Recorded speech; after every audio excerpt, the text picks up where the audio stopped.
Arvasin ise 2017 siia kolides, et see aeg on möödas, kui süstlad vedevad Koplis laialt ringi.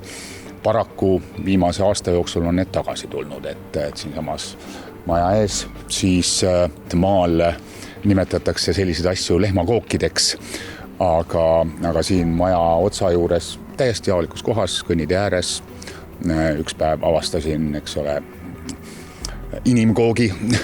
Siinkohal kehtib vist ütlus, et kui ei naeraks, puhkeks nutma.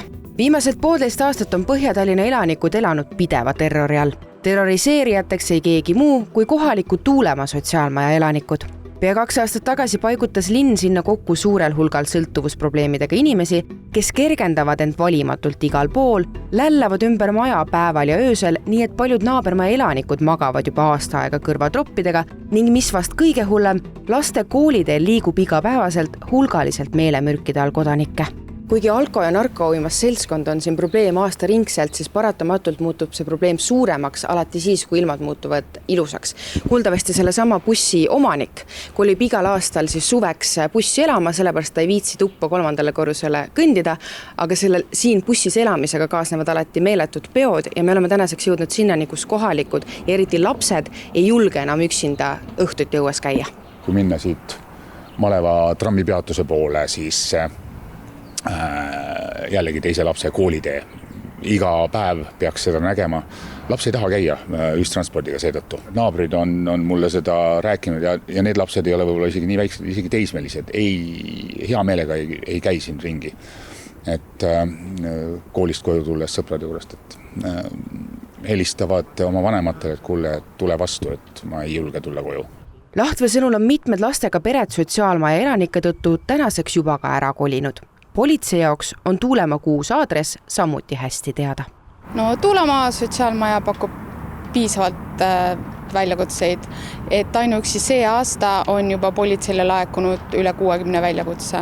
Enamasti on sisuks see, et inimesed on tarvitanud liigselt alkoholi ja seetõttu siis kas rikuvad öörahu või avalikku korda. Toome siia juurde ka Häirekeskuse statistika. Ainuüksi sel aastal on Tuulemaa sotsiaalmaja kohta tehtud 154 teadet. Võrdluseks aasta on kestnud vaid 118 päeva. Möödunud aastal oli väljakutseid aprillist detsembrini 217. Sotsiaalvaldkonna eest vastutav abilinnapea Riina Solman ütleb, et ta mõistab kohalike muret, kuid kiiret lahendust ei ole.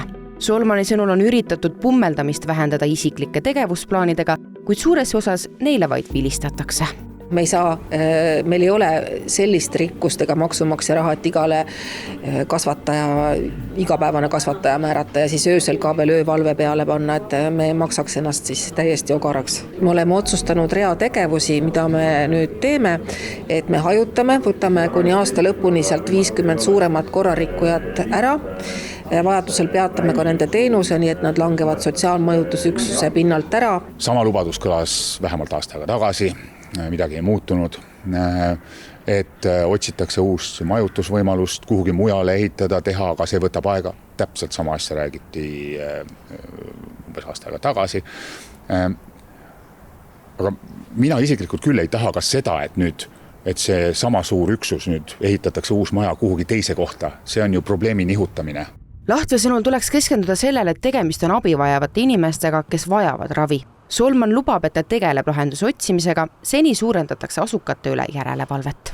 Põhja-Tallinna linnaosa valitsus Manuela Pihlap on lubanud, et 3. mail lõpeb hange, kus ta saab siis turvateenuse panna tänavatele, et 3 inimest hakkavad siis vähemalt 30 objekti jälgima, turvama ja siis korda looma, et ka sellega laheneb see probleem oluliselt.